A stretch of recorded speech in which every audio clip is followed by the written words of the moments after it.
And the wheels in the sky keep on turning. Don't know if this computer's going to do it. The hell? Welcome to the 4 o'clock shadow. Oh, we have a special guest in the house. I don't know if that's going to play or not. So we'll just. Oh, there. Welcome, John Dexter. Welcome. Thanks for having me on. Thanks for coming on. Just getting started about a minute early. Okay. Cool. Trailers. Shut.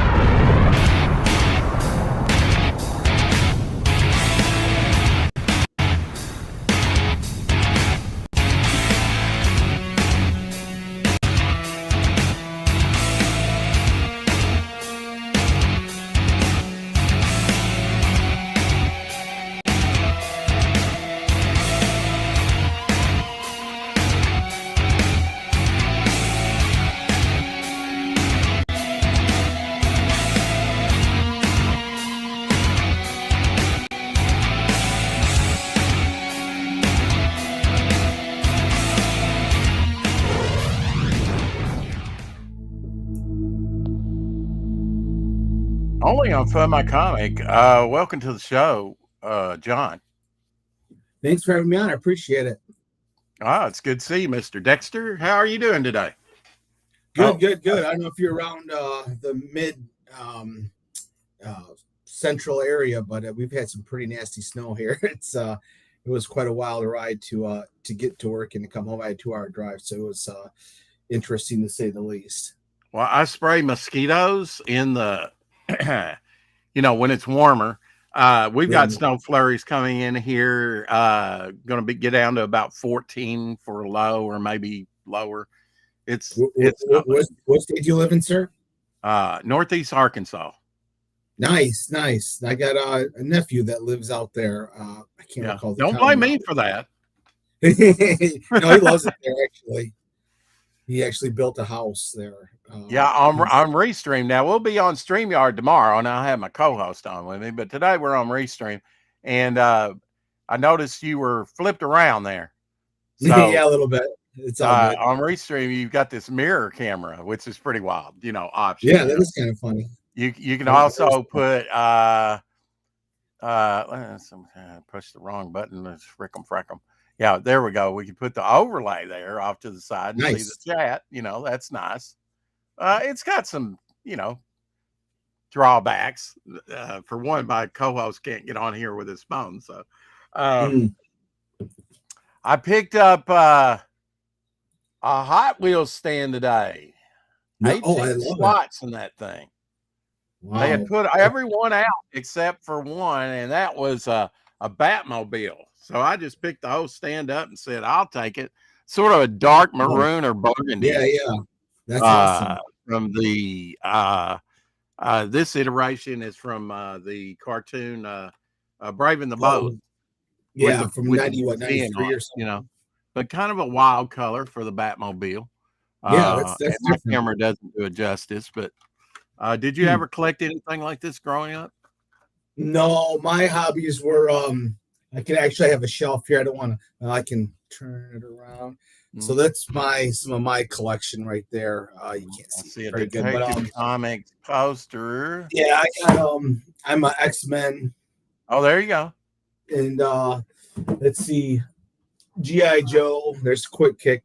I was a big fan. And, yeah. Wrestling figures, the old school WWF. You're probably young enough. I'll be 60 this year in November. You're probably young enough though that you were like into Silverhawks and Thundercats Ho and G.I. Joe and all that, right? Yeah. Oh yeah. That was good stuff. That was like college years for me, but I had friends that had kids that watched it, Oh yeah. I wish I would have known that stuff would be worth so much I wouldn't have destroyed it. Oh yeah. I know. I did the same thing in the 70s with my G.I. Joes, and the box art were all full paintings, the Joes, and they were like the 12-inch figures with the fuzzy hair and stuff, and the pull cord and kung fu grip and all like that. I just couldn't wait to get into them and just this is so neat. But what do you do with the box? Exactly. The box. I wish I would have saved. I actually have the GI Joes with the little grenades and the handguns. I've got some of the Mago figures, awesome. which is astonishing that I still have that stuff after so many years. Yes, because I suffered one fire that took out everything except for my childhood memories, which was kind of nice. As far as comics, I think I had about 3 left, and the graphic novels that were separate because they were an odd size. Surprised I didn't have any treasure editions, but those are hard to take care of.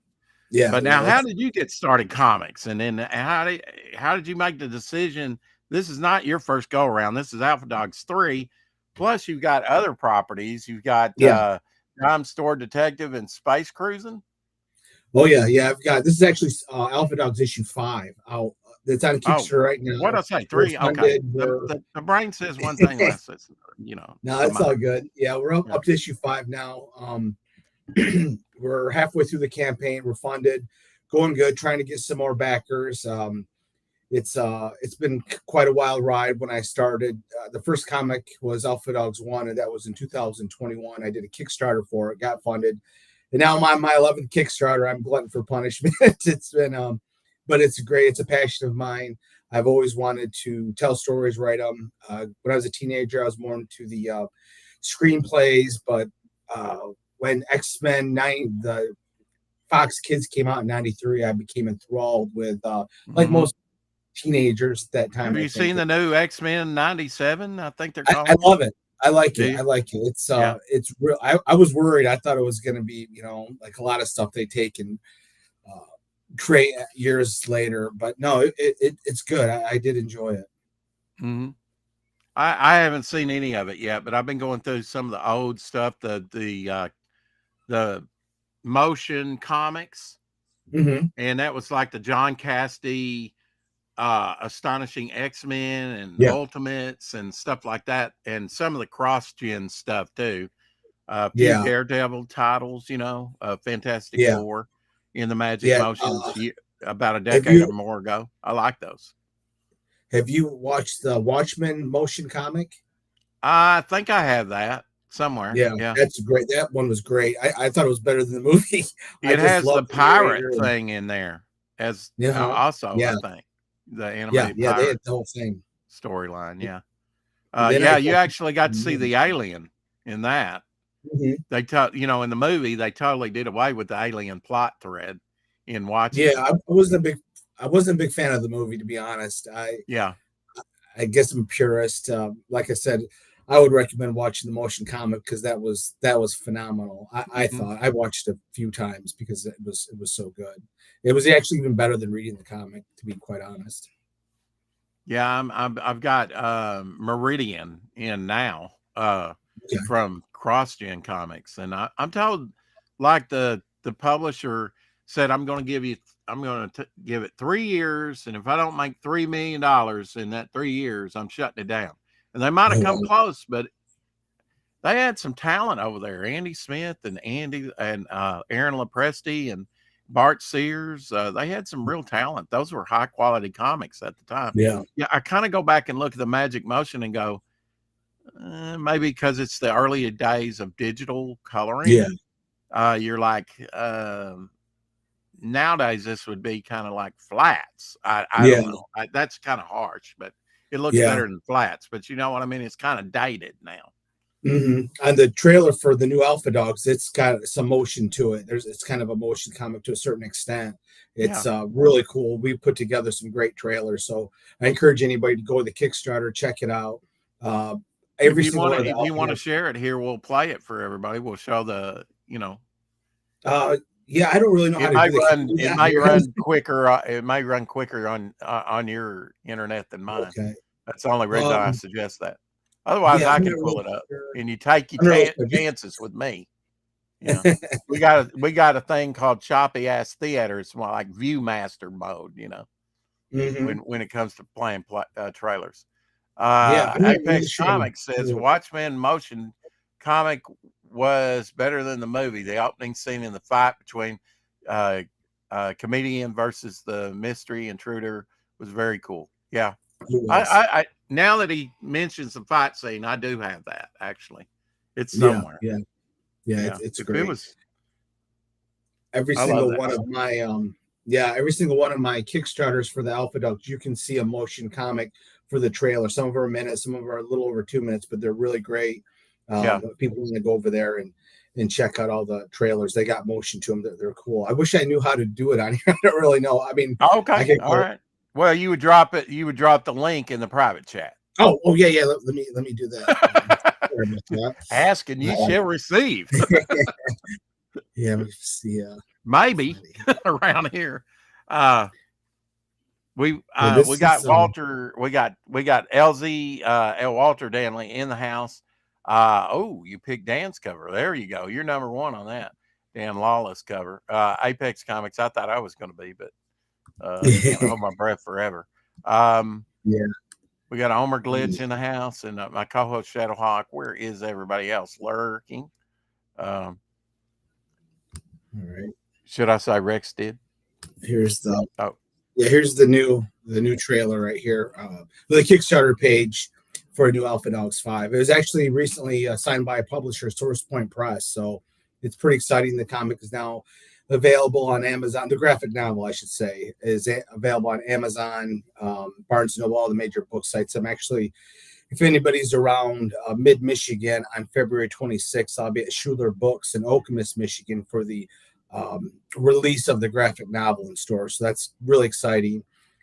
So if people don't like Kickstarter, they can always go to Amazon or Barnes & Noble, wherever, and order the book. I encourage them to go to Kickstarter. What is your printing name?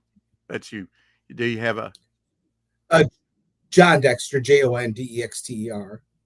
I mean, is that like John Dexter Comics?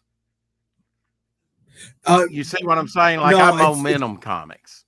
What are you?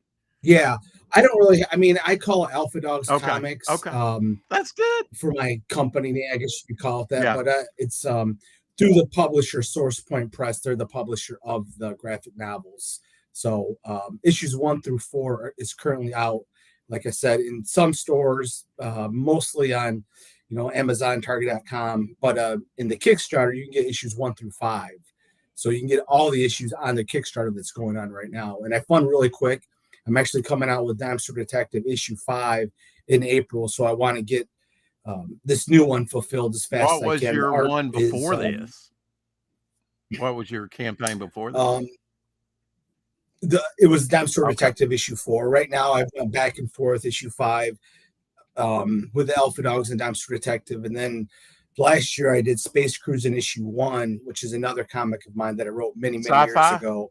And yeah, it's a sci-fi kind of buddy comedy. It's these 3 outcasts, a human that's enhanced that has he's called the Bushido Warrior, and this android that's obsolete, and this alien who absolutely loves pop culture. So the alien Ace walks around with a cowboy hat, and I shot JR T-shirt, which you would appreciate, and I rolled through a bomber jacket, and the 3 of them are kind of outcasts, and they go through the galaxy trying to find earthling treasures to sell on the black market. Earth is no longer sustainable, so humans have went light years away, found these 2 planets that they can live on, but the catch is there's aliens that live on those planets, and they end up going to war, and this is kind of the aftermath of the humans kind of winning the war. So it's got a lot of adventure, a lot of action, but it's a comedy in itself with that series, and it's a lot of fun. People, that's an older story. Is that a one shot? No, it's gonna be a series. As soon as I get some more Alpha Dogs and Dexter Detectives in the bag, have more of those printed up. Dexter Detective issue 5 will be published as well when it becomes a graphic novel. So a lot of stuff happening, and I'm trying to push through the Alpha Dogs, which is kind of my flagship title right now. And then, are you up in Minnesota? Where are you at exactly? I'm in Michigan. Oh, Michigan. Okay. Yeah. My uncle and aunt used to live up in Flint, Michigan. Up there. Yeah. Actually, I'm going to be at their Comic-Con in Flint here, and I think it's August. I was going to ask you if you do many conventions. Yeah, I'll be March 8th and 9th. I'll be in Toledo, Ohio for Fantastic Con. It's a great Comic Con. And then the next month, about the same time in a month, I'll be at Kalamazoo, Michigan for Grand Rapids the Comic Con. best So name for a place ever, Kalamazoo. Just saying, you know.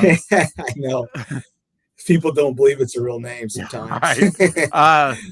Now, were you primarily Marvel, DC, independent guy, a little bit of it all? I know you like G.I. Joes. Did you buy the comic? Yeah. Mostly, I about 99% indies. Image Really? is my 99% indies? Yeah. Okay. Yeah, I haven't really, to be honest, I haven't read a superhero comic in quite a long time. I kind of got burnt out with Marvel. I read all of Claremont's run with the X-Men, and man, nothing ever to me kind of was better than that. But I got into the Ultimates a lot in the early 2000s, and now I read a lot of Brubaker, Brian K. Vaughan. I'm trying to get through Grant Morrison's Invisibles. That's a tough one. I don't know if I'm gonna stick that one out. Is it too cerebral, you think? It's very trippy, man. Well, those X-Men with Garth Ennis, I think it was, the Ultimates, whatever he was writing, from, what, a couple decades ago, 25 years ago now, maybe not that long. Anyway, it's probably been about that long, about 25 years since the Ultimates and stuff's come out. The Ultimate Universe. I thought that was a lot of blather to a lot of degrees. I mean, what happened to the Jack Kirby? I sock you in the face and knock you through three walls, and with Kirby crackle and power. And I mean, it's not all about that. You've got to have development, but where's the action? No talking. And I do see a trend. I mean, like you've got Alpha Dogs. Strays was big a few years ago. Yeah. I don't know if you read any of those. Stray Dogs. You talking about Stray Dogs? Yeah, that was a great series. I was lucky because when Alpha Dogs was getting released, that was the same time that Stray Dogs was out. So I actually got Trish Forstner, the artist for Stray Dogs. She did for campaign 2 and 3. She did sketch covers of the characters from the comic. It's kind of my prized possession. Let's see if I got one. Are you familiar with Trish Forstner from Stray Dogs? Vaguely. But she does Feral as well. That's the new one. Here's one of those. I noticed recently they did Stray Dogs 1 in like $1, edition or something like that. Maybe it wasn't $1. I don't know. I think I picked it up not too long ago. It's a reprint, Yeah, that's a fantastic series. I love Stray Dogs. It was. I've seen Scurry. I don't know who does Scurry, but that's like with mice and the artwork just looks banger to me. It's been on Indiegogo, and then there's also the Mighty Titan, done by Gary. It's kind of a Batman like mouse, and his artwork he's one of the best out there. Just the expression. I mean, if you include food and all the other stuff, years ago the statistic was pet owners spend $50 million on their pets each year. Yeah, well, I think my wife's contributed to that because every week. Oh yeah, I definitely have too. A second mortgage and a few other. That's one of the. If you ever separate, that's one of the. That's your baby. That's your. That's another child. I don't.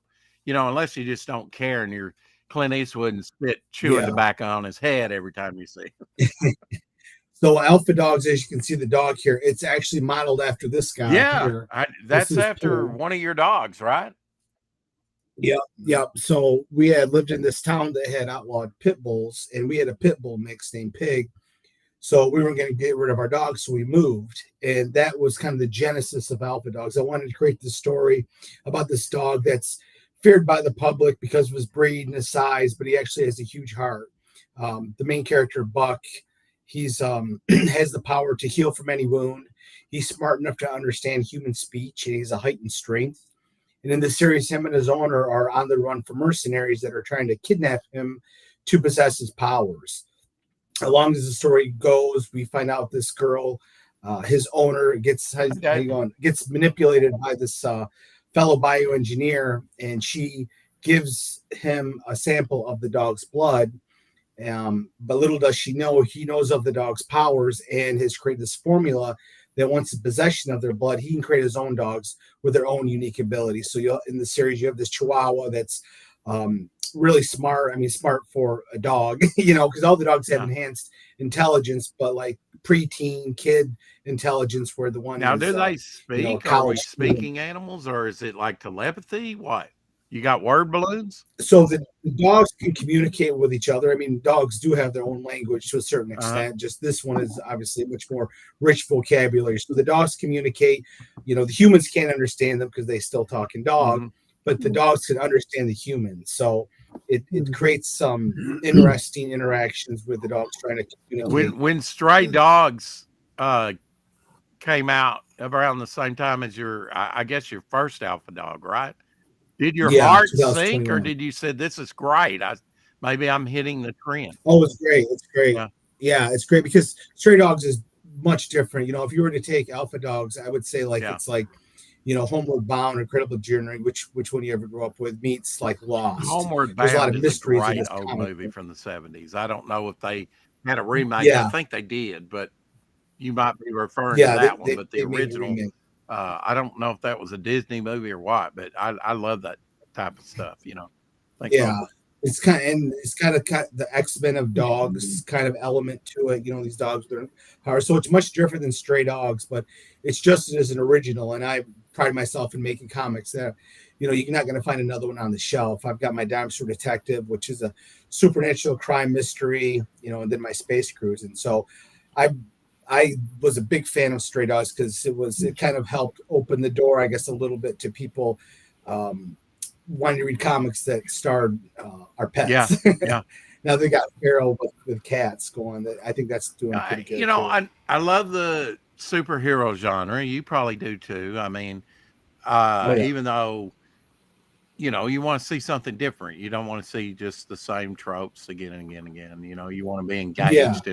I think it takes maybe like Ninja Turtles or something like Stray Dogs or Alpha Dogs to break out and be different and maybe appeal to a wider readership. Although the thing of it is, we don't have spinner racks anymore. It's like you have to be in the right place at the right time, or go to a convention and kind of bump into it. Exactly. It's really tough for indie creators, but the cool thing is because at Kickstarter, my comic would never got produced. It never would have got a publisher. Right. So there's a lot but all of us are fighting over a little bit of a pie. So it is definitely a lot of competition. So I'm hoping now that, Alpha Dogs has a publisher that'll kind of be a Wi-Fi signal to my comics to hopefully. And you got your core group. You're selling. I mean, I don't know if do you have a YouTube channel, John? I don't know if you do or not. No, I just have my social media, I'm on, Facebook, YouTube, Threads. I mean, not YouTube. Well, I do have a YouTube page that has a lot of the trailers for my comics on there. If you don't want to go to Kickstarter, just go to YouTube, and if you type in John Dexter, Alpha Dogs, or any of my comics, you're gonna get punched in the face with a lot of interviews and a lot of reviews. And I encourage people to go watch the reviews. There's been a lot of positive ones. I just posted one about 4 days ago for someone that read Alpha Dogs, my latest release, that just loved it. And it's definitely slow growing, but it's definitely getting there. And like I said, especially with getting a publisher, we've had good pre-orders. Are you on Instagram? I'm kind of excited about that. Yeah, I'm on Instagram as well at alpha_dogs_comic. John, Texas Dave here is, you have to. Hi, everybody. How's it going? I like your kitty. Thank you. That's my, he's got to be the spoilers. We're talking to Alpha Dogs, and he's got the cat. Right. He's got a few books too, John. I don't know if you noticed, but nice. Yeah, just a few. Yeah, I see that. Yeah, you've nice repositioned everything where it's like you're being sucked into the corner of the library there. Yeah, I'm kind of got the corner of the room behind me now, so it's kind of. Yeah. I'm surrounded. I see you wearing your Australian hat. We're supposed to get snow here. Are you? And you probably already have it, don't you, John? No, we don't actually. We've only had about 1 day of snow so far this winter. Oh, yeah. That's it. We've had we've had a few frosty nights, but that's about it. Mm-hmm. We're gonna play the Alpha Dogs trailer. God help me. It's choppy ass theater. Don't hate me for it. Don't do that. You know that sound. You're waking the cat. Okay, ringer. Yeah. Actually, that's got to be through StreamYard, not Restream. So you're safe. Oh, right. Yeah, Alpha Dogs 5 up on Kickstarter, $3,045, 68 backers. The backer count is phenomenal. You know, what we have? 16 days left. Is that right? Yeah, 16 days left. I'm hoping to, gain more backers than the previous campaign. We'll see. Every campaign has gained backers from the previous one. That's good. So I'm hoping that's what happens with this one. We'll see. So is this kind of a riff on the Superman symbol without it being, Yeah, I wanted something. You can't see from this angle, but he also has this fur that goes down his face that you will see throughout. But yeah, I wanted him, I've always felt like half the reason the comic book characters are so legendary is because they got awesome outfits. So I wanted to kind of distinguish him and give him something that was heroic. So I wanted his fur to kind of form, kind of a superhero emblem. Yeah, you are. It's kind of like a badass Crypto. Yeah, I was thinking that. Yeah. I know Crypto was funny because when this came out in 2021, Crypto wasn't, all that famous. And then the last All right. What's this symbol here? What's going on here? You just press play. Right. I was wondering what the symbol. Oh, that's Full Tower Studio. Sorry. So that's the people that produce the comic book. Oh, okay. There's a studio that does the artwork, does the lettering. They do everything except for, of course, the writing and paying for it. That's me. So, so you're the writer of all your stuff, and then you just kind of like find appropriate teams to work with, huh? Yeah. They've been doing all my comics. Actually, they're fantastic. As you can see, the art is, I think everybody as good as Marvel, DC. All right, let's take a look then.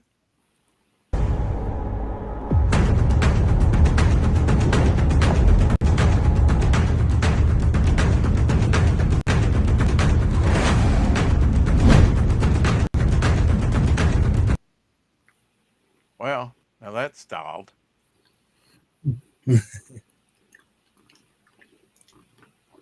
Frozen. Well, it's really cool, I swear. I believe you. Yeah, it must be the stream because it comes in. I don't know. When it comes to Kickstarter, some of them loop it through. I don't know. It's sometimes it plays, sometimes it doesn't. And that just may be on my end. Let me try this.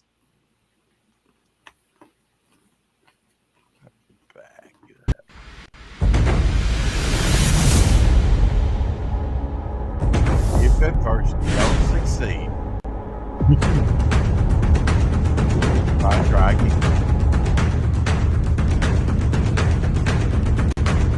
Maybe it stopped because I tried to embiggen it. No, it stopped right there at the same, place. Interesting. All right, John, that was a bust. But we can take a look at Alpha Dogs here, I think. If people go to the Kickstarter, you can be able to watch the video fine. I think it's just the stream that's the issue, and they can go back to watch the other trailers for the Alpha Dogs too. They got the motion. Are these floppies or are they more substantial? Correct. No, they're floppies, 24 pages. You can get the graphic novel in this campaign, which is issues 1 through 4 plus a bonus Catch story up. in there. Okay. So that is in graphic novel form, and you can get this floppy issue of Alpha Dogs. Okay, so we have digital there for $6. We've got the issue 1 by itself.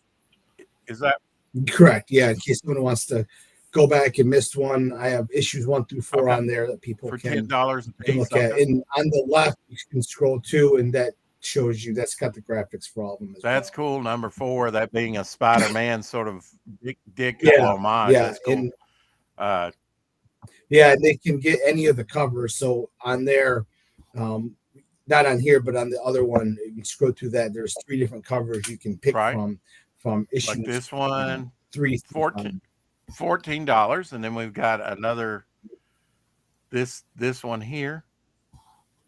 Yeah, that's the Hulk homage. That's Monto. He's the Hulk main number 1. Yeah.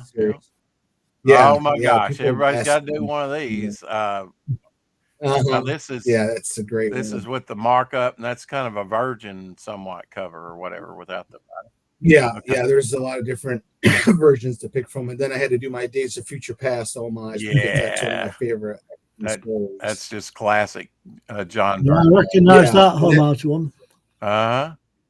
Yeah, and it fits into the story because in this issue, Buck is trying to search for his fellow escaped canines that are on the loose there in the city, and he's trying to get to them before their enemies do. They have this, as you see, that big hulking Monto that's after mercenaries that are trying to capture the dogs as well. These are the different covers. There's some homage covers in there. So whatever cover you want for 3, just name it. And there's a Hulk 181, of course, the debut of Wolverine, Empire Strikes Back homage, and a lot of really great looking at that, I don't know that I would know.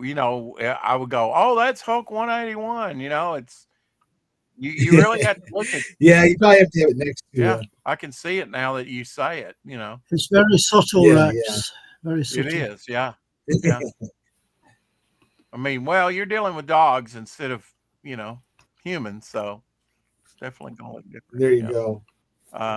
Yeah, and I didn't mark up the variants that much. Some of them I'm only making 50 of. Okay. So there's a lot of limited ones in there as well. You can get the digital of all 5 issues for only $20 if you want. And that one's got the graphic novel and issue 5 for only $34. And then I just bump it up a couple bucks to have them signed and your name in the comic book under the thank you page. So your name's in the comic, I sign it for only a couple bucks more. There's bundle, Dime really Store cool. Detective. What's that about? So Dime Store Detective is a like I said, supernatural crime mystery. So it's this detective who's on this hunt for a serial killer, and we will flash back in the series to when the detective is 8 years old, raised by moonshiners, embroiled in this turf war. So the series goes back and forth from the present with the detective after a serial killer to the past in 1982 when he's 8 years old, raised by moonshiners. And at the center of the story is this evil entity that the detective's father inadvertently releases out of a cave in the Appalachian Mountains. It's been trapped in there for hundreds of years by the Cherokee, and the detective's uncle accidentally released it. So, of course, it causes a lot of mayhem, and it returns in the present. The detective has to try to make the connection, fill in. It's a murder mystery, supernatural mystery as well. So the detective has to find out the connection between a cult, the serial killer, and this evil entity as the series goes along. And it'll be 9 issues when it's all said and done. And issue 5 comes out in April, but you can catch up with all these in this campaign with the 4 issues. And I would tell anybody that go to YouTube, order review. I can guarantee you that you're going to find some really, really great reviews for. Yeah, I mean, you've got just in these 3 books, you've got sci-fi in space cruising, sort of noir and Dime Store Detective, and then Alpha Dogs. I don't know what you would classify that as. Adventure, maybe. I would consider a superhero. In the superhero genre, the Alpha Dogs. But yeah, I try to pride myself if I'm going to take the time and the money to create this comic book, bring it to life. It's going to be a really original story, something you haven't seen before. And like I said, it's I mean, I was able to attain a publisher, which is really tough. It's very rare that, I can't tell you. I think it's like 2 to 5% of people actually get published. So the fact that it's a publisher, I think, is a testament that it is a fun story and people will enjoy it if they give it a chance. I think this is neat that reward your pet featured on the page. Yeah. Photo of the pet. Yeah, that's the sample. Yeah, from issue 3, we did that as well, and that's the page from issue 3. So it'll be just like that. Only your dog will be in the comic book, which will be a lot of fun, I think, for people. Did you get good response on that? I've had a couple so far, 2 or 3 that have backed that tier. I'm surprised there isn't more because that filled up pretty fast. So we'll see. They get their dog picture in there and the digital tier. Yeah, you get the physical comic book. Oh, you get the physical and digital. Okay. And dog is, all right. Yeah. And your dog is, forever immortalized. Yeah, I think that's cute. And I see that there's, I know this is a mock-up, but can they have like 2 dogs in there or 3? Oh, absolutely. Yeah. And that's not, I mean, you call it's not really that's a page of issue 3 when we had that tier. So that's what it'll look like in the comic book is that page. Cause like I said, that page is taken from issue 3 when I offered it. Now I've got to ask you, how many pets do you have currently? Right now we get 2 dogs and we got a pit bull, mostly a pit bull. He's got a little bit of terrier in there, but he's like 90% pit bull. Then we got it's called a Cavapoo. It's a mini poodle mixed with a king spaniel, and she's just the cutest thing. I have pictures of it on my social media. But yeah, they're great dogs. Interesting. Now, the great thing about crowdfunding is you want to make it all about the books. The story will grab you, but the story should hook you, right? Yeah. I've always felt like you got to have kind of pretty good art because it's, like I said, it's a lot of us for a small pie. So, I think it kind of the art is what, gets them in the door, and hopefully the story is what keeps them there. So I think it's a good merge of great art and a good story with the alphabet. Now, have you considered going to Find My Comic or Indiegogo or some other platform besides Kickstarter, or is it just pretty much Kickstarter? You're going to stay with Kickstarter for right now? We'll see. I'm sorry, I'm reading this. Dumpster Tech now available at your convenience store, magazine racks. It's in a few comic book stores. Dumpster Detective. I don't know if he's talking about mine or not, but and let's talk about that's his wish list. He would like to see that.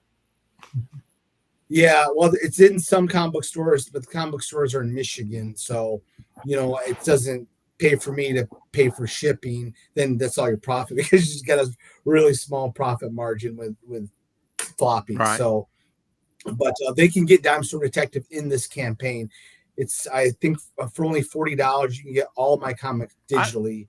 So I look at your campaign like I see the few Kickstarters that I've looked at, and Kickstarter seems to be very complex. I mean, as far as just the different rewards, tiers, whatever you want to call them, that the people that put a ton of stuff on there, and I'm like, I just can't believe they don't streamline it. I'm not criticizing your campaign at all, but I am just overwhelmed by all the different, and I realize that you're offering more than, just your catch up tiers and all kinds of stuff. But and it seems like over at Kickstarter, they do a lot of variant covers as opposed to Indiegogo or Find My Comic or some of the other platforms.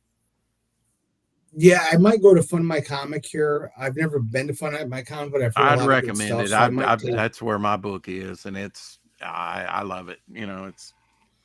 I mean, I get it. Now, do they get other you? platforms. Do they get you backers, or is it all organic for you? You basically if you have any problems whatsoever, you can talk to the main guy himself that kind of set the whole thing up, along with a couple other guys. And he's got admin that work on it. In fact, his admin a year ago got my campaign up for me and got it approved, and he, so I kind of had the inside track there, because he nice.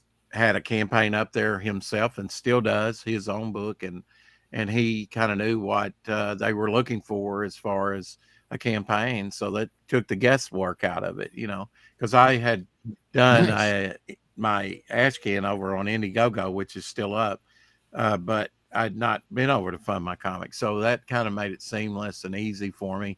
Plus they take 2%. You can't beat that, if you guarantee a month, the first month exclusive. And I think they've extended that to where it's like it's 2% for every campaign now. You can't beat that, plus you have the option of getting your money when you want it. You can get it you can get it within 5 days, and then every day after that, if you keep getting backers, whatever, as it comes in, they'll send it to you, or you can get it all in one lump sum at the end of the campaign. A lot of people use it for storefronts, like you got Catch-Up Tiers. If you ever do a lot of books and it gets too much really to stick on a campaign, they Silverline Comics and Arrow Comics here pretty soon are going to do Silverline's already up there, where they have just back issues. If you miss something, here's bundles where you can catch up on our line, and it's a storefront. No, is it Indiegogo or Fund My Comic talking about? Yeah, they've got storefront, so no unlimited. If you're like when I went to Indiegogo with my ash can, I said minimum I've got to sell 500 of this ash can, my very first book, and it's an ash can. Can I do it? I was like, I did it, but it's it makes you wonder. Now, Fund My Comic, you can put $1, $50, $100, $500. You set it as low as $1. You get the $1, you fund it. At that point, you can either do a limited time, 30, 60, 45, whatever you want it as, and then if you want to kind of go in demand, like Indiegogo calls it, then you can, put it on storefront, which is basically their in demand. And you can leave it up there as long as you want. Eventually with Indiegogo, they're going to ask you to take it down if you don't get any backers, but that probably won't happen on Fund My Comic. It started out with a lot of second chance campaigns because there wasn't any newer campaigns, but now newer campaigns are coming out all the time, and we're hoping that they get their first six-figure campaign over there here pretty soon. We've got one campaign up there going that's $70-something thousand right now. Nice. Yeah, wouldn't that be nice? I'm reading that set us up for a while, wouldn't it, John? Oh gosh, that'd be the life. I'm just reading some of the comics. I'm sold on. Yeah, Apex Comics. I will tell you right now, if you don't love Dexter Detective, I will buy it back from you. I will give you back the money. That's how positive I am that you got the same video. If you don't love Dexter Detective, I will give you back your money, because I've had nothing but terrific reviews for it. So I'm saying it right now. Anybody that backs that comic, and Alpha Dogs too. So how do you make the leap from reading comics or fiction or sci-fi or whatever you read, that you're into, Tom Clancy, whatever, to comics? How did you kind of get into writing? Yeah, well, like I said, I had been a huge X-Men fan when I was a teenager. But I've always been a kind of more in, you're a writer first, and then I enjoy movies or comic books. So ever since I was a kid, I wanted to be a writer. I've been writing screenplays for years. I actually was the Academy Awards. They put on a screenplay contest. It's called the Nicole Fellowship. And if you get into the top 5, you can get your script in front of studios and stuff. And there's been a bunch of movies made from the Academy Awards screenplay contest. And I had a screenplay called The Weeping Trees, Western, that got to the semifinals 2 years in a row. So I thought I was gonna, now you're talking about a 7,400 scripts. I made it to the semifinals, which is really exciting. I got some people looking at it. Unfortunately, like 99% of screenplays went nowhere. Did you take some journalism classes or anything like that? No. I just grew up. I read a lot of books, growing up about screenwriting, and so my comics are very cinematic. You can definitely see that as a, movie. I set up the same kind of, building blocks of a screenplay what I do with my comics. It's just in act 2 for a long time, as it were, with the comic book. But so then I had the idea for Alpha Dogs, and that I had written a comic actually years before that just crashed and burned. It was the first one I did, and I think I sold like 5 comics. So I was done with doing comics, and then Alpha Dogs came around. I just thought it fit perfectly with a comic book script. And personally, I love writing comic book scripts much more than screenplays. It's a lot more enjoyable for me because you're more in charge of it, and you get to what's the big difference between the two? So with the comic book, for me, you can have a lot more. You don't have to stick so much to the proper, with a screenplay is very, page 8, you have to have a turn. Within page 15, you have to get into the next act. I mean, everything is so ingrained with the form that, to me, and you have to do it unless you're like Quentin Tarantino. So what I enjoy with Alpha Dogs is I don't have to so much go to those guidelines because it's not a 2-hour movie. This is for Alpha Dogs, it's a 10-issue series in all, until hopefully it gets to go to the next one. But the story is 10 issues, so you've got plenty of time to tell it. I think there are creators out there though. They're trying to create not so much, and maybe I think like some of the publishers are looking for that next Netflix deal and things, and I think that's the wrong approach, don't you? I mean, it's nice if it comes along, but I think that's the wrong approach, using the vehicles as to jumpstart into other media. Now, it's not a bad thing. It can certainly be done, but I think if that's your main thing, you're kind of like panning for gold. You may strike it, you may not, If we could all capture that lightning in the bottle like Teenage Mutant Ninja Turtles, but how many times does that come around? And I think a lot of that is timing, right? Oh, yeah. I mean, we're in a bad economy. We're starting to come out of it, I think, I think so too. So, I mean, it's really, I don't know so much believe in luck, but I think it's preparation meets opportunity. And those guys, had a great idea, which I guess started out as a joke, but it just caught fire. Yeah. So, but I mean, for every one of those, there's a million ideas that go. Well, that's what my approach is. I go back to when I was a kid, the memories of when I was a kid, and the thrill that ran up and down my leg. To quote a news person. I don't know if you're familiar with that or not, but when Obama took office, one of the CNN people was like, I had a thrill run up and down. I thought, what's that feel like? I've never had that happen. But, just the discovery, of seeing newsstands, news racks and things like that, and going, what is this? And going to alternate worlds and, just capturing the mystery and the wonder of being a kid and discovering things for the first time. And then, a lot of the indies would inspire me because I didn't know anything about those characters, as some of the mainstream did when I first encountered them for the very first time. And I think if you approach comics that way, with this of trying to capture what captured you as a kid, even if it's a sophisticated story, I think then you're on the right beat. But now if you're going to do it for a sterile reason of like, I want to be famous, I want to be on Netflix, I want to make lots of money, it's like, I know some factories I can recommend to you and you'll get paid a good wage, Yeah.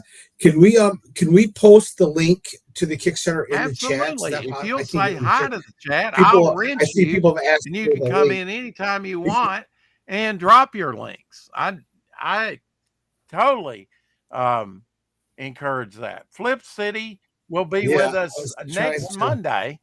She's going to be our special guest next Monday. Oh yeah, I've been on her show. Hi, Kitty. Yeah, she's great. I really enjoy her show. Well, I'm glad you're making the rounds. The promotional campaign's on. side of it is definitely a big part of it, isn't it? Oh yeah, I actually got an interview in 20 minutes. You dog. 20 minutes. yeah. You don't stop at going for work. That's change. good. That's good. I'm glad you're duking it out on the on the shows. I try not to ask your standard questions here because a lot of the shows you get the same questions over and over again. Oh yeah, absolutely. Yeah, could you post the link on here? Okay, the link to Kickstarter. It's on Kickstarter.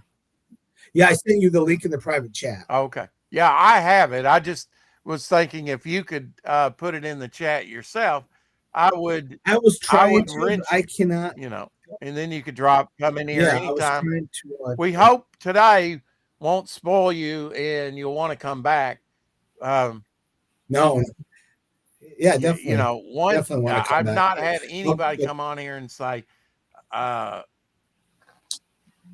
seen it, done it, don't want to do it again. We hope to make it fun, but haters are going to hate, and we try and make it fun. There's a little bit of vitriol. I'm always surprised at the vitriol in the small indie community that we have. All the infighting. It's so silly because it's like we're all just small fish in a small pond. So I never could understand people cutting on other creators. It's even kind of being positive, lifting people up. If you don't like somebody's comic, there's no reason you have to post about it. Well, everybody seems to be cooking. We got spaghetti, we got sandwiches. What are you doing, Flip? Yes. What are you making? I've got some chicken, cream of chicken and rice. Nice. I already had the rice. Some ribeye in the grill. Thought I'd put some soup in there for a nice cool day, maybe a sandwich with that. Rex, you keep talking over him, and I don't think John has a wrench to post links. No, he doesn't. I don't think he can do it from there. But John, you come in, don't be a stranger, sub to the channel or not, and leave a comment, and I'll guarantee you a wrench. Oh yeah. That's definitely. I'll definitely have to come back. Like I said, Dexter Detective launches in April if everything goes right. Okay. So I'll have to definitely come on for that. Okay. But yeah, like I said, I just encourage people go check out the Kickstarter.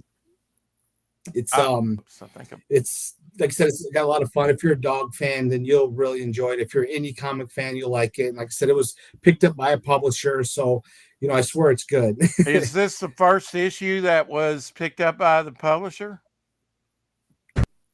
Under that, not really. So I did the graphic novel. Was the last one I did a graphic novel, and they only published graphic novels. So they took this one because it was already a graphic novel. I've got to ask this, John, because I saw something recently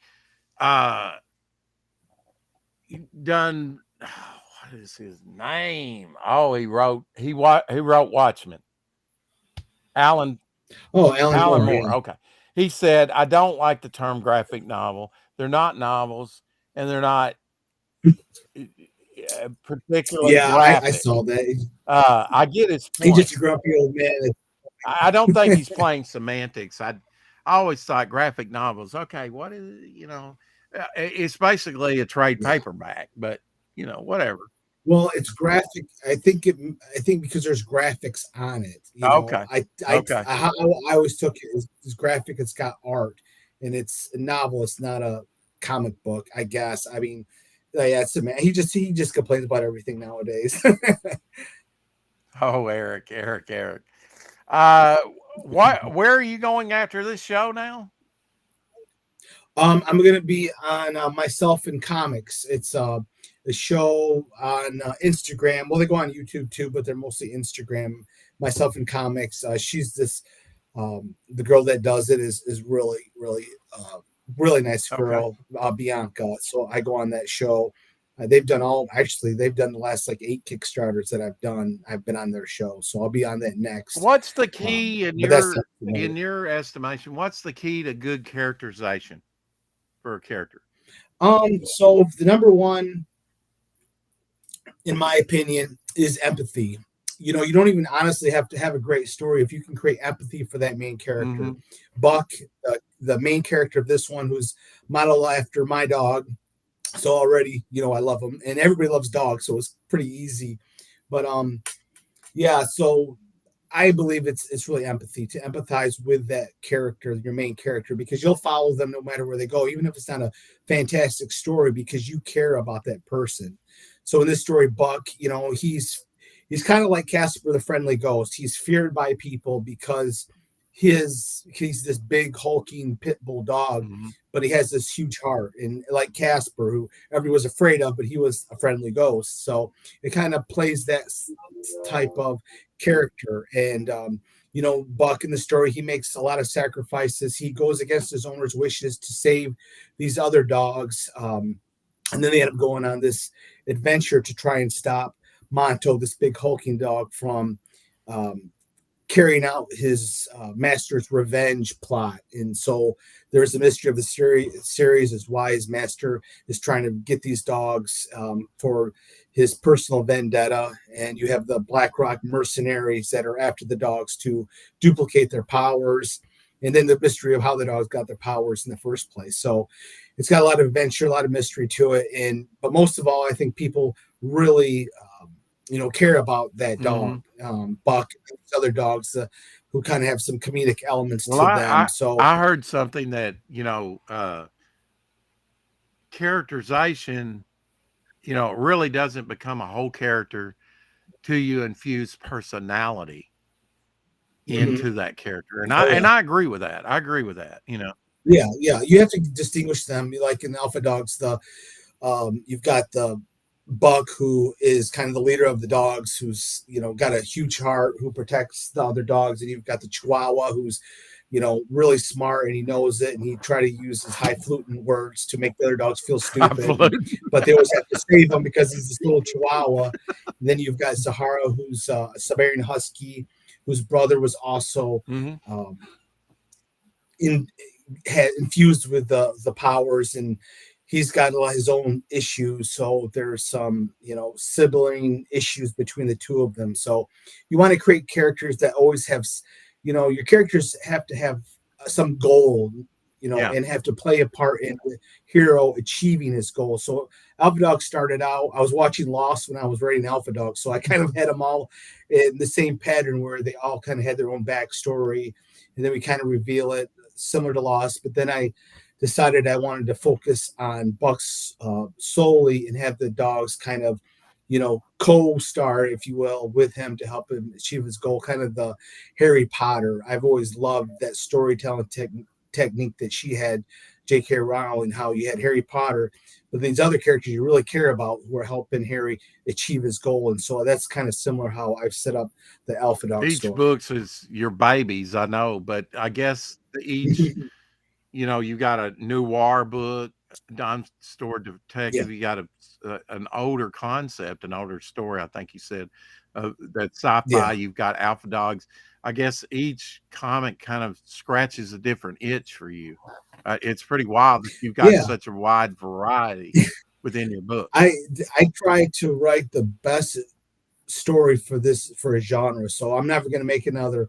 Well, I do have other stories, but I'm never going to make another superhero dog book because in my mind I've made the very best possible comic I could of that genre. So and this is slated for a certain story arc and then it's going to end, or what? So Alpha Dogs, the first 4 issues is kind of the first chapter, but the volume is, the whole storyline is 10 issues, and then there'll be another volume hopefully in the future, but it's 10 to tell the whole story. Dexter Detective is 9, and then that's it. It's a 9-issue story. And then Space Cruising, I'm not sure yet. That one will be about 8 issues to tell that story arc. So it kind of depends on you guys, the backers. Is Alpha Dogs on Earth? Yes, Alpha Dogs on Earth. It's in the present How day. about the sci-fi? Is that on Earth?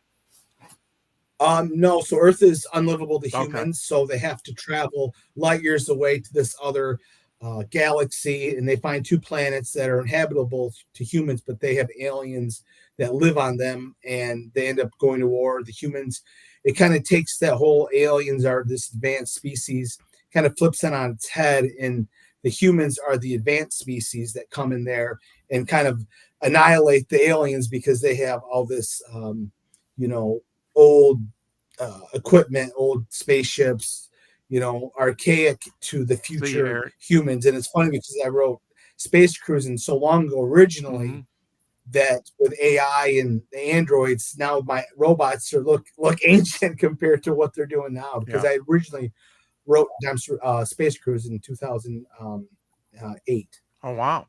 Yeah. Environment's really important, isn't it? I mean, like in Dime Store Detective, what is that set in the 30s, 40s, or is it on Earth or what? Yeah, so like I said, Dime Store Detective takes place in the present, but throughout the story, we flash back 40 years ago when the detective's 8 years old, and that runs through the series to connect the past with the present. And so what I did with Dime Store Detectives, whenever we're in the 1980s, when the detective's 8 years old, the pages are in black and white. And then whenever in the present, it's in color. So that way there's no confusion, because once you've confused the reader, you've lost them. So I have a page of an issue down where I show you. But yeah, whenever we're in the present, it's in color. Then whenever we flash back to North Georgia in 1982, when the detective is embroiled and his family's embroiled in this moonshine war, and you've got this evil entity that's possessed his uncle, then we're in black and white. And then we all found out some of my relatives were moonshiners. Yeah, like I said, I try to pride myself in stories you haven't heard. And I had heard a few years ago about the Dixie Mafia, and it's basically the New York Mafia, but of the South, which really existed. Walking Tall is based on the Dixie Mafia trying to kill him. Actually killed his wife. If anybody's familiar with Walking Tall, they remade it with The Rock. But the Dixie Mafia was really real. These guys were murderers, gun runners, hitmen. And I thought, my God, no one's ever told this story. And I heard he had written Dexter Detective in a different form. Part of Arkansas's history is that Al Capone and the mobsters from Chicago would come straight down to Hot Springs, Arkansas, sort of as a winter getaway, and enjoy the hot springs when Hot Springs wasn't such a, I mean, it was rural back then. It was dirt roads, gravel roads to get down here, probably, I was going to answer this question here. So on the Apex Comics, I was chiming in. So there's all these different variant covers. Currently, there's 4 issues of Dime Store Detective. There's a bunch of different variant covers. So if there's a certain cover you want, just let me know. And message me through the Kickstarter or any place else. So yeah, there's certain covers that I'm very low on, and hopefully how many variant what covers I showed do you do? Does it 3 every campaign? Yeah, I do. Okay. Yeah, I do 3 different covers. It started out with 2, and then have one drop later. Boy, I have so many great ideas for covers, and there's so many great homages too. Yeah. And really, 3 variant covers is really low. I mean, there's people do like 6. Oh yeah, I did 3 in a blank, sketch cover. Yeah. I should do that one of these days. Yeah, because you got. I love different covers. Like if you get to the very last story or something, and you got some space left over, you might do fan art section or something. Yeah, I've been lucky enough to get some fan art for the Alpha Dogs, and it's really cool. I should post. That's really cool though, that they can buy into the tier, get the book, get the digital, and get their pets. Picture in there. That's a neat tier. Yeah, I had one with your dog drawn in the comic, but I only had 3 available. I didn't want to compromise the story, so I could only put 3 in there, and that sold really quickly. Yeah. I mean, I should have put it for more money. Hey, when it's that people may not spend their money on themselves, but they will spend it on their pets. Right, Texas, Dave? Yeah. Very true. I just got back from the store getting her meals and treats and stuff, so before the snow hits, so that we don't run out. We buy raw chicken now, chicken breasts, and cook them up and give it to our dogs. That's how spoiled they are. I would say, but now they're big. Yeah. They probably got a puppy, big hearty appetite. Yeah, we get the dog good dog food, but she wanted with the puppy, she wanted to make sure. I mean, gosh, the cheap dog food, they got so many additives and so bad for them that we try to get the good now stuff. You're probably like me, you don't take very many vacations, but when you do you send your dog to like a kennel, something like that? Oh no, we have a son. Our son will watch them, which is great. Right. He's older, so we had talked about that, but I think that'd be too much of a shock. They'd feel like you left them, so I would feel kind of bad about that. I don't know. When you leave them and you come back and you just it's the greatest feeling in the world, when they're like, let me jump on you. They're like that as soon as I walk in the door for work. Yeah. I don't know if that happens with your cat, Dave, but it does. Yeah, sometimes. Oh well. RK doesn't care if he ever sees you again. RK don't care one bit. Get out of here. Yeah. I have no use for you humans. Just leave me. There are some pets like that. They're like, I'm sitting here being oblivious to it all, John, I appreciate you coming on. I know you got to go. Any last comments before you? No, not really. Unless you want to see this dog that's been scratching at my door. Why, you bet. This is Buttercup. Oh. So I should say, if you don't back the comic, I'm gonna throw the dog. No, don't say that. No. And what breed of dog is this now? I guess she's a Cavapoo.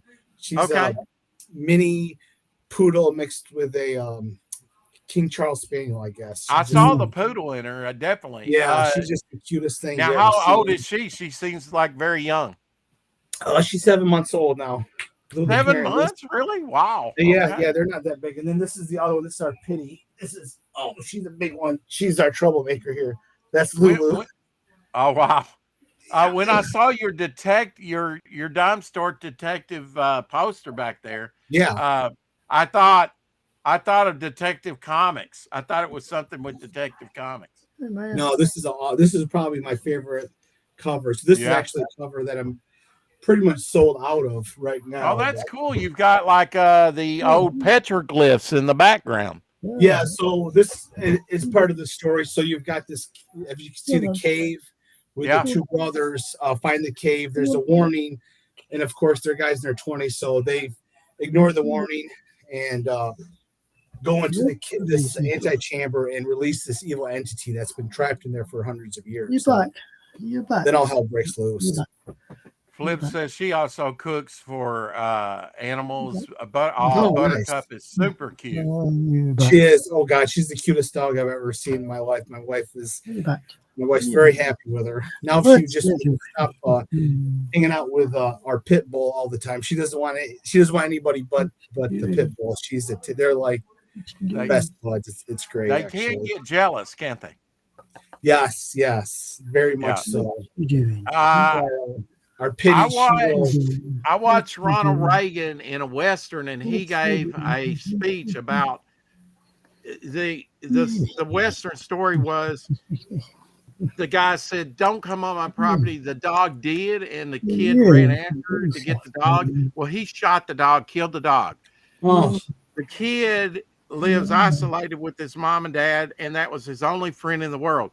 They take him and sue him for $500 and won the lawsuit. This was actually, a lawyer who later became a senator in the state, I think, and well-known story. And he gives this closing statement, which is so cool. You got to look this up online. It was Ronald Reagan. I had to find exactly the title of it. but he played the role of the not yet senator. He was a lawyer then, and he said he talked about the loyalty of a dog, and at the end of it, he said, "You're lucky I'm not suing you for $5,000, you know, because and they came back unanimous that he owed him the $500 for killing his best friend, you know, which was just a flea bitten mutt that everybody was laughing. But after he gave that speech about the importance of a dog, if you're starving or, you know, if you're cold, he'll get up against you, you know. He just the loyalty of a dog. When everybody else forsakes you, a dog will be there for you. And there wasn't a dry in the place. You know, it was a great speech, you know, about the loyalty of a dog. That's great. That's great. Well, thanks guys for having me on. I got to get my other interview started here in a few minutes, but I really appreciate it.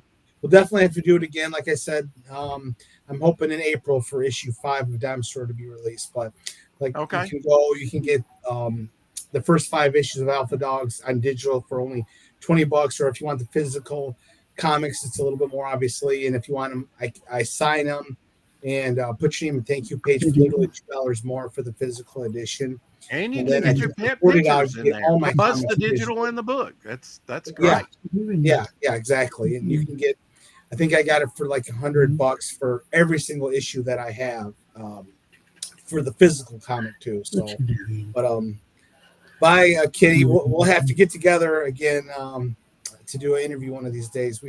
Yes, John's book is Alpha Dogs. Yes. Yeah. Thank you, John, for coming on. Thank you. Yeah. I'll see you later, John. Up again. Yeah, it was nice to meet you. Thank you very much for having me on. I appreciate you taking the time to spotlight me and my comics. No problem. We loved it. We're gonna hang around and talk to Texas Dave because we haven't talked to Texas Dave in a while. No, you've had it right. In your world. Well, I've been busy getting my bathroom sorted out and keeping an eye on the cat in between times.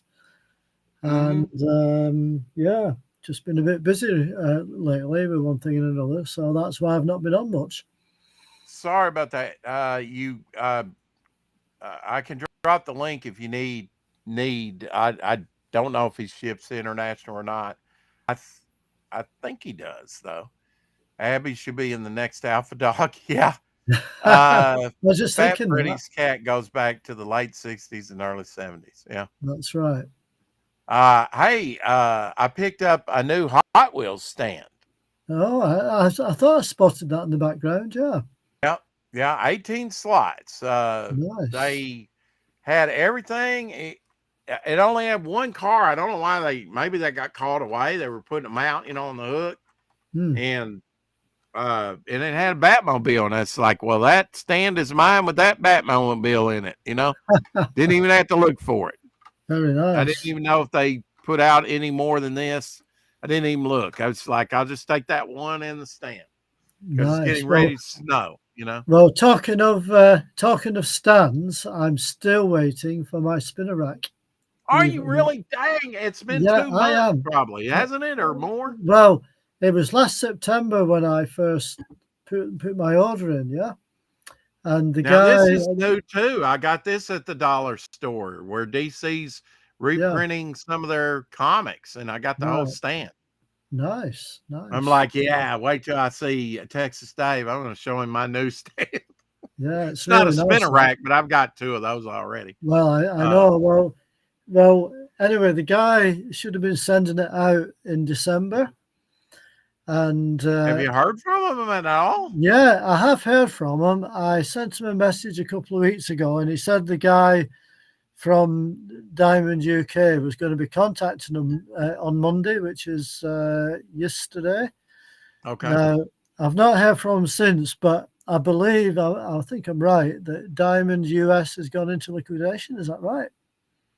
Something like that. But now they were supposed to send it to Diamond UK. Yeah. And this is deliver it. Well, this is a couple of months ago because it was ordered like September last year. So I'd like to think I'm still going to get it.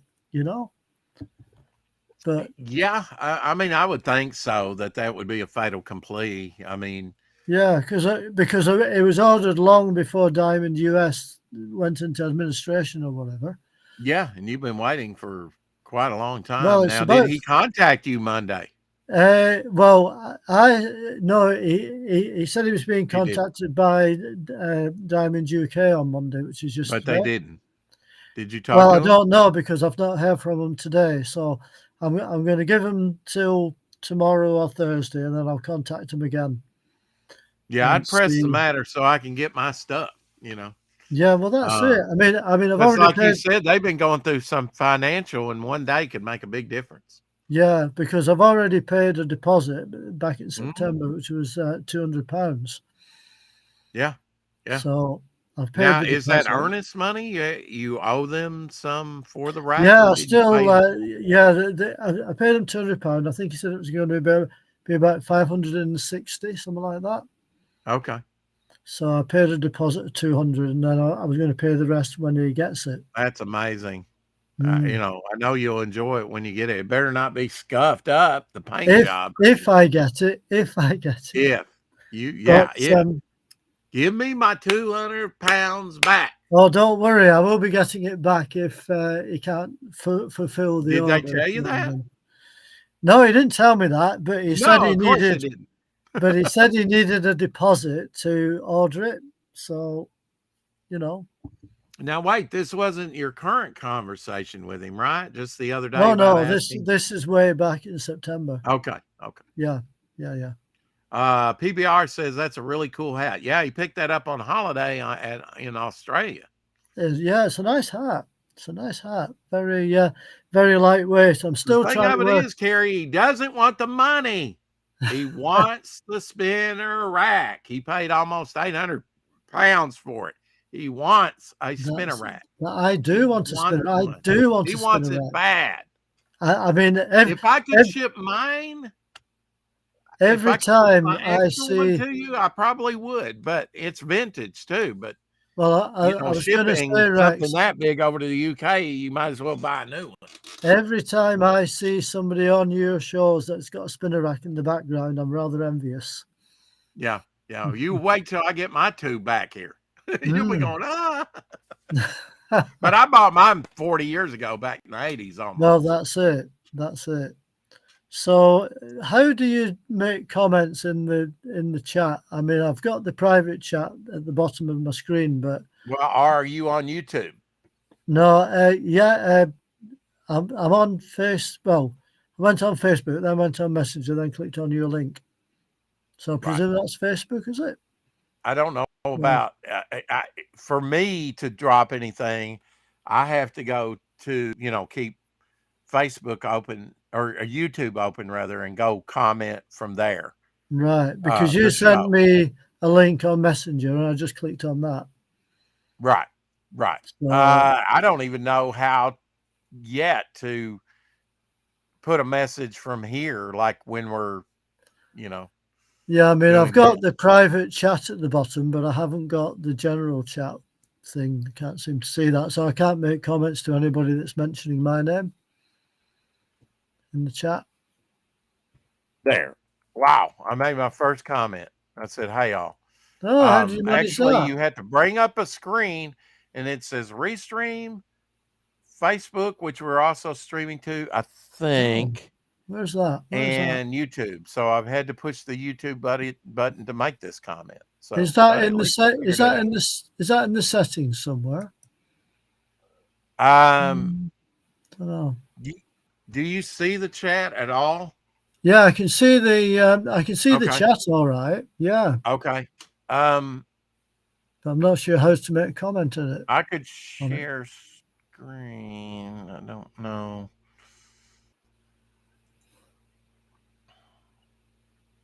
Right under the chat, there's a little V arrow on the left.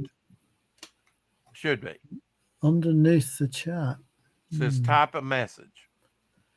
Yeah, well, that's where it was on the other one, but I can't see anything on here for that. Right, but now you got to push the arrow, and then a menu will come up on Restream, and then the red icon, like this one right there under my icon, means YouTube. So you want to direct it to YouTube, and then you can type in that bar where it says type a message, and then your cursor will come up and you can type a message. I'm not seeing what you're looking at. I'm not seeing it. The only way I would is to go into Restream another and then share screen and show you what I'm talking about here. I've got the share screen. I've got the share screen button. I've got that. Don't know what that does. Does that share my screen with your screen? Is that how it works? I don't know. I'm gonna enter the studio a second time and bring up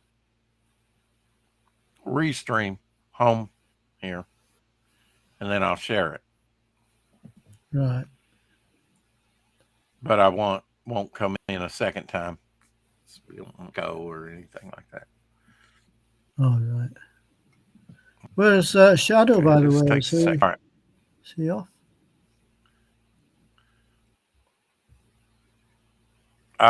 On tomorrow. Oh, tomorrow, right. All right. So I am getting an echo, but let me show you what I'm looking at. Easy. Can you see what I'm looking at, Dave? So look, moving the cat out of the way. I'll just make my screen bigger, then I can see. No, that's wild. Right. I've just made my screen a bit bigger. Okay. Oh. So you see my cursor? Yeah. Okay.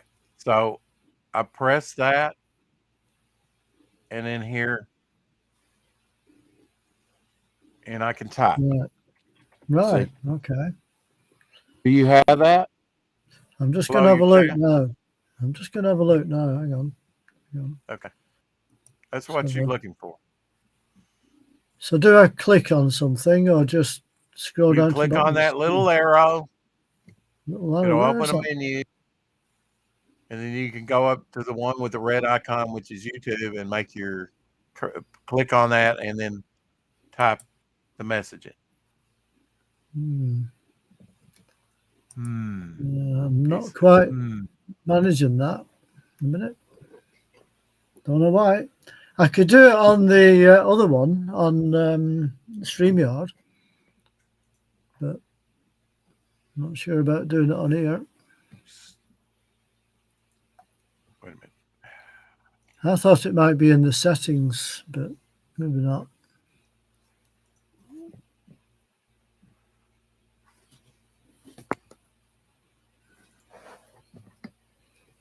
Now we're back.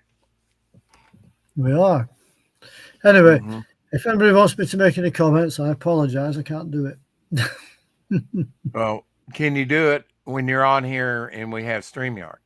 I can, yes, and I can also do it just now in the private chat. Well, we'll have StreamYard after today for a while. Right. So 10 years of Bog while you were gone, the 15th, I was doing nothing but Bog drawings. I did a new one last night, which didn't really turn out that great, but there it is anyway with the name on the front. It's not so bad. Yeah. And actually, I thought if Jack Kirby drew Bog, what would it look like? So that was kind of my inspiration for this one. Right. Nice. I created another character for 43. He's got ice powers. He's a baddie. There you go.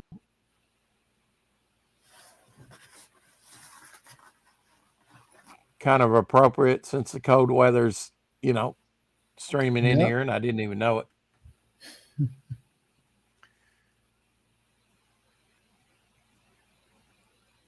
Yes, 10 years of Bog.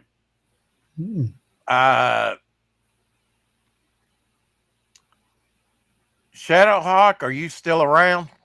Hey, Mike. Because if you're still around, I'll send a link to you. LZ, if you're still around,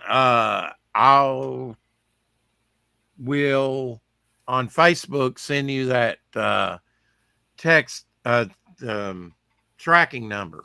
I did get it mailed. How'd you like my new T-shirt, by the way? Huh? How'd you like my new T-shirt? You see that? Well, he's on here flashing, folks. Oh, Star Trek. Yeah. Yeah. There you go. Like it? Yeah, actually, we've been talking some Star Trek this week. Right. Have you watched any of the Strange New Worlds? Yes, I have. Yes, I have. Did you try the second season where they had the all musical? Yes, funnily enough, I watched the one that was animated. Is that the one you're on about? No. Yeah, one? I think in the second season I heard that they did one that was animated. Yeah, that's right. It starts off animated and finishes off animated. Yeah. Interesting. It was. Yeah. They did that in, what was the name of that? On Fox. It ran for 5 seasons. Wasn't Farscape, was it? No. Because they did an animated one as well. Farscape was on the Sci-Fi Channel. Yeah. This was on Fox. Right. Anyway, they had an all animated show with Leonard Nimoy in it. Oh. He played a character within that. Trying to think of it. It was on Fox 10 years ago or so. I forget. Carrie says, very cool, Dave. And she's going by Kessa. I thought it was the same picture but a different name. Yeah. Exactly. Yeah. People like to change their brand. But yeah, these were the first comic books I found out in the wild, Dave. In a while. Very nice. There was like 3 Green Lanterns. I think one of them was like Green Lantern Corps. It deals with the 2011 New 52 and 2016-17 Rebirth. So, and they come poly bags, so they're very prone to have air in that bag. And yeah, you know, I know you're not going to find them where you're at, but it's cool that DC, at least on a limited, and then I stumbled across one and was able to get the header and the stand and the whole 9 yards, you know. Well, plus a good sampling of the books. Talking of books, Rex, I've got a new one for you. You got a book. You got a book. How about you this did. one? How about this one? Oh, wait a minute. We got to switch you around here. My back to front. All right, wait a minute. Flip. There we go. See what I did there? I did. It's a kind of magic. Well, this is a Spanish book. I see that. Yeah. Very cool. It looks like maybe Jim Steranko like art on the front. I don't know. Well, that's the name of the artist there. Lopez. Okay. He spans something or other. SP. That's the back cover. Very cool looking stuff. Let me get big in that. Oh, yeah. If you can read Spanish, you're doing well. I can't, and that helps. Wait a minute. Hang on. Ron was doing that. He was like, take a look at this cover, and 2 seconds later, he's got it pulled down. It's like, give a guy a chance here. That's a neat pose. I like that. It's quite a big book. And how did you stumble upon this book? And where did you find this book? I just happened to see it on Amazon. So okay, it didn't bother you that it was in Spanish. You bought it for the visual? I bought it mainly for the drawings. Right. when I get to. Well, if you can't understand the language, I could understand that. Well, I guess that's a luckily, picture of him right there, right? Luckily, that was a picture of him right there on that other page. There's a picture of him here as well. Previous page. Okay, the other one was in color, but sure. Hang on. Let's go back. Yeah, that's him. Fingers. There we go. Let me embiggen that. Hold that up for a second. I'm going to check your strength of your muscles. Yeah, it looks like he's working on a Conan piece there. Very cool. Yeah. Do you know if this artist is alive or dead? I am not sure. But luckily, my partner... he probably did a lot of work for the foreign books. He did a bit of it for the foreign books. He also did a bit of it for Marvel UK as well. Okay. All right. Gosh. I don't think that's supposed to be the Hobgoblin, but it might be. Yeah. It's Peter Parker Spider-Man Volume 1. That's all I can read of it. That's the Prowler there, I think, on the other side. On that side. Uh-huh. But that doesn't look like Hobgoblin much at all. No. Wow. They colored Green Goblin differently. Yeah. Instead of purple, they did yellow and green. Yeah, they did. That often happens in, there was one UK Orange Hulk. Yeah, there was. That's true.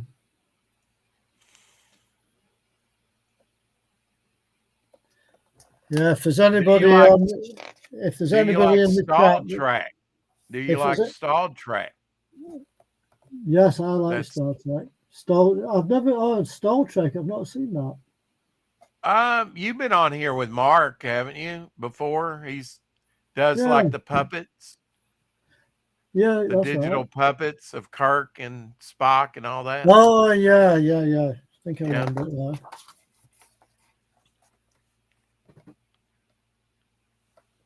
Nice Rhino. I hear he made it into the new Craven movie. Right, I haven't seen that yet.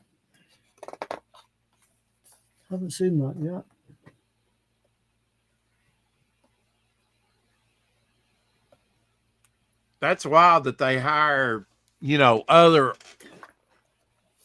local artists to do variations, and they don't use the same artwork that they do in America often. Yeah, that's it. That they have somebody else do other covers. Yeah, Mark L. Argent. Yeah. Wow, I wonder what character that's supposed to be. I think that's Mandrill's supposed to be, maybe. I'm not sure. A vampire or something. Mandrill? Oh, you know who I bet it is? I bet it's that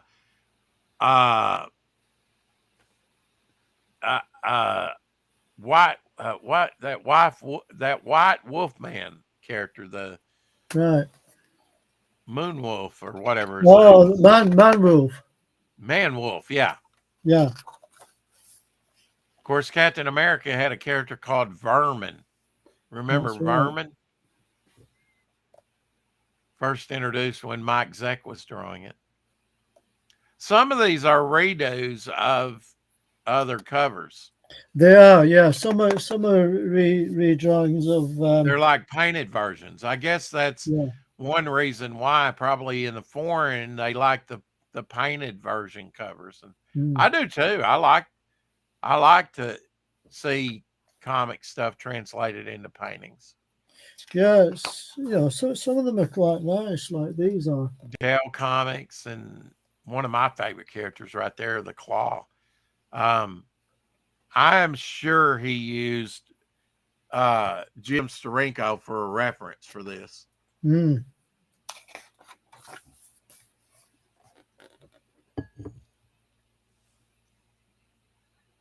Wow, Nihilus looks a little different in coloring and stuff. Indeed. Cool sort of alternate universe variant stuff, isn't it? It is, yeah. It's quite nice to see. Oh, look at how Dr. Doom's colored. I've seen him colored like that before. Yeah. That's wild. The Constrictor, he's cool. I always liked the Constrictor. For the Serpent Squad. Serpent Society.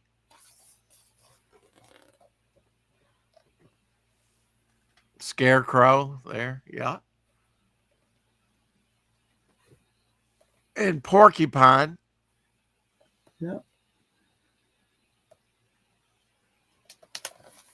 Neat work. These are all from the 1970s, I believe.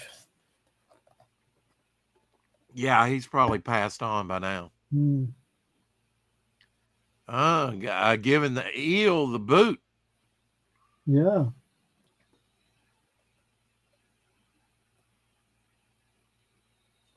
Got Nomad there in the background. Yeah, in the background. Yeah, you spotted that. How's that possible? Because Steve Rogers was Nomad, was he not? He was for a bit, but I think somebody else took over, didn't they? Okay. I think.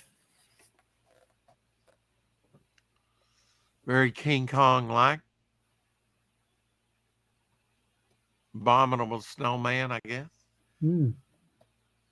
I guess the Daredevil is has the Scorpio symbol, so like going up against the Zodiac, I guess.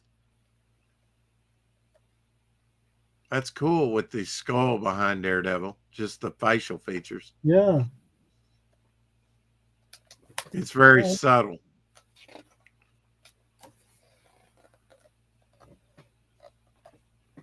Whirlwind back there. He looks a little different. They've definitely done I believe that other character with the guns called Marauder. Yeah. I think you're right. Maybe. Defenders. Got a little Defenders there. I was going to say thank Carrie for sending me the link on Messenger, by the way. Just read a message.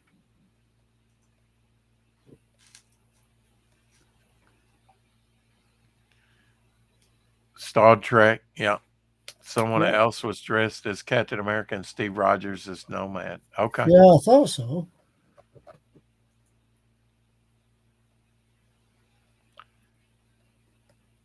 That looks very Phoenix-like, although I know that's that Soviet character in the Defenders.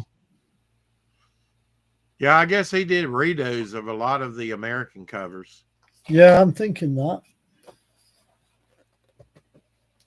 Because a lot of this, like this here, this is based on George Tuska when he was doing Iron Man. Why reinvent the wheel, right? Yeah. That's it. I can copy and soak in this guy. He can put his own unique spin on it and have an orange Hulk, Definitely the color schemes to the characters are different. They are. In some cases. Yeah. Not in every case, but in some cases. Yeah. See, that's the first appearance of Shang-Chi there on the left. The cover artwork, but redone. Yeah. I don't know that much, but when that movie came out, they kind of made that one kind of famous. I looked up a book that was supposedly might go up in price, and yeah, you can get it on eBay for under $10. I forget what the book was. I looked at it recently. It was that one with Corona. Right. When the coronavirus broke out. Oh, yeah. And I said, I wonder what that book's going for now, because that got to be about a hot book for about $10 during the pandemic. Now you can get it for a lot less. That's it.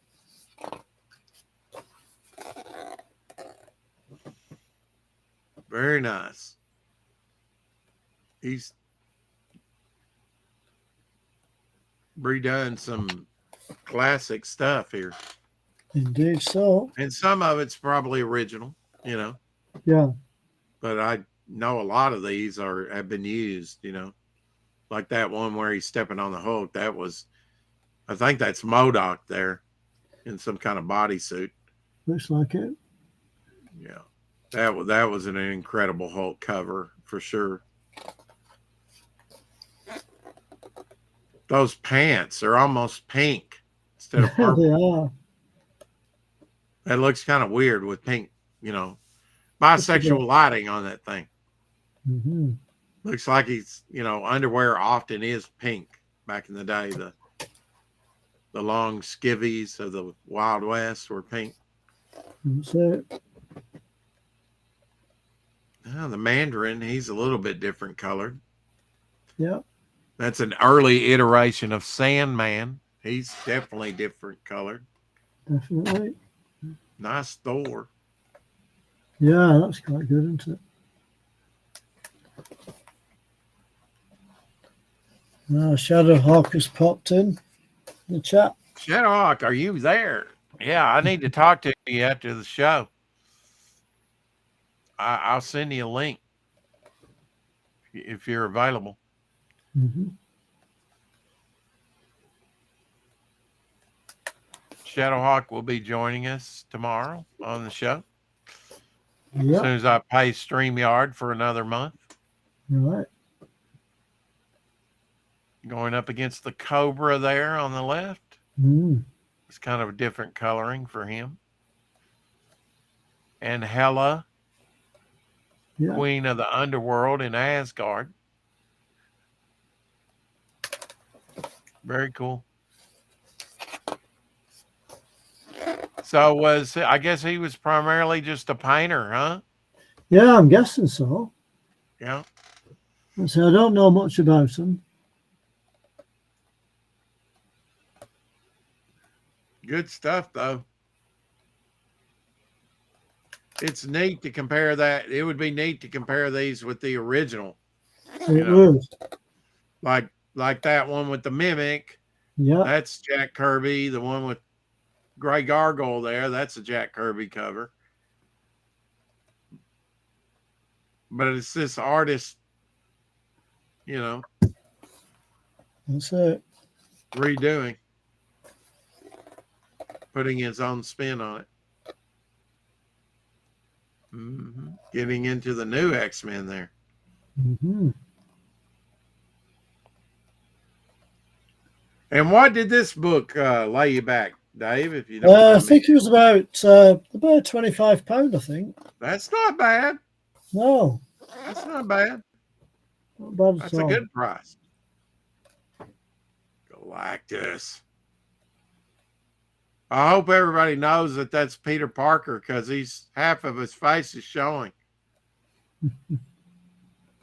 Whoops. Yeah. Captain America, I found your shield. It's in my liver. It's sticking out my chest. Yeah. I think that was a Frank Bruner Man-Thing cover. Mm-hmm. We got the original Ghost Rider, later called Knight Rider. That's right. In the white. And I'm not sure who the blue with the lightning is. No, looks like Six Gun Kid, but that would be a redesign on his costume, if it is. Could be. Luke Cage, yeah. John Buscema, Silver Surfer #1 redo.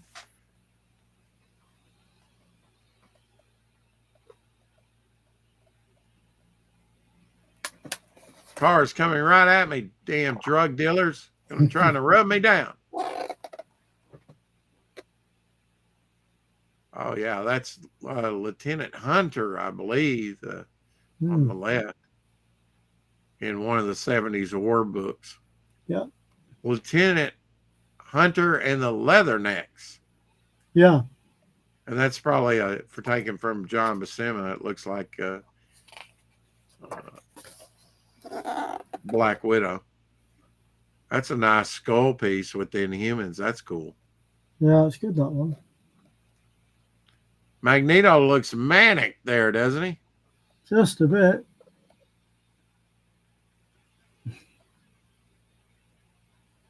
Just a bit. Bondage cover.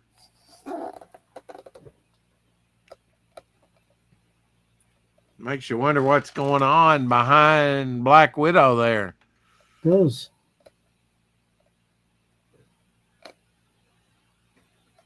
Looks like a wizard's cloak and hat with no face. Yeah, I'm just thinking that. I was just thinking that.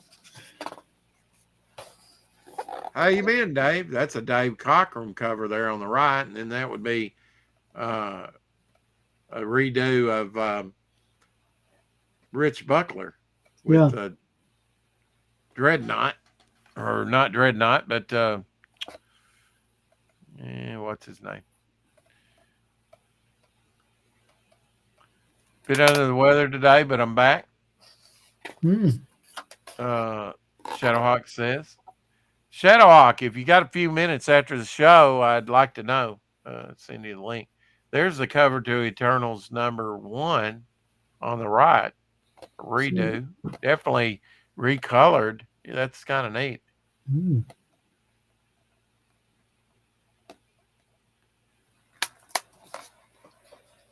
We're getting near the end. There's not many pages left. Now that's Two Gun Kid. We can work it out.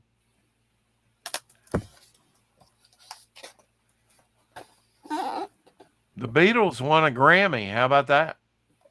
All right. This year. Very good. But really, are they the Beatles if there's only two of them? I just wonder. Well, suppose they're... But now, maybe they recorded something and previously unreleased, and maybe that's what they wanted for. I really don't know. I know they have done things like that. Well, you know, Queen re-released that Tree Monsters going back all the way to the Atlas stuff. Yeah. With Jack Kirby. I know the Beatles Queen re-released Bohemian Rhapsody years later, and it shot up to #1 on the charts again. Isn't that cool? So, Shadowhawk, you don't know if you're going to be available after the show to talk just for a second? He may have dipped out another time. He may be playing hard to get to. The orb there. Yeah, and actually there was a red and yellow costume. It might have been foreign colored for Ghost Rider, but there is a version. He was blue in America, but for some reason they like to make him red in other countries. The orb.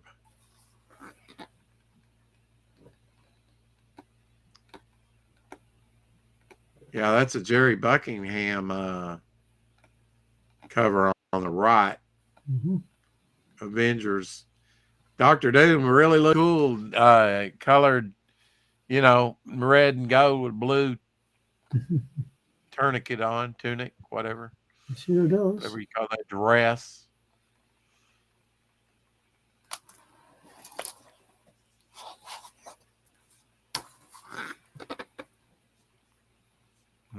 That's a Marvel 2-in-1 cover on the left. Maybe on the right as well.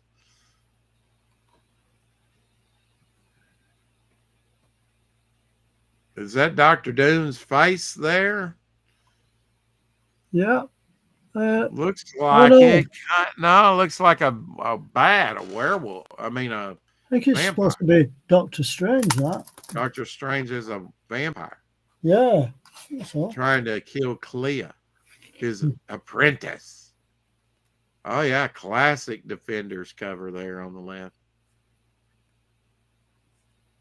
I guess that's Werewolf by Night there. Yeah. Yeah. Yeah. After Gil Kane cover. And the last page, Rex. There you go. Very neat. Oh yeah, man. Look at Moon Knight, how he's colored in red and yellow. Wow. And Werewolf by Night looks purple. Mm-hmm. Like violet color. Wow. Oh. That's a redo. That's the first appearance, I think, of So cover. there you go. I just thought I'd show you that book while I was here. That's cool. That was a good workout, Dave. I know, right? Yeah. There's a few pages in it, Rex. Yeah. Pretty thick book. You got that at a good price if you got it for about around. Yeah, it was around about £25-26, I think. Mm-hmm. Yeah, I think Shadow's available for the next few minutes, he says. So he does? Okay. He's having we're going to call it quits a little bit. I want to talk to Shadow just for a second.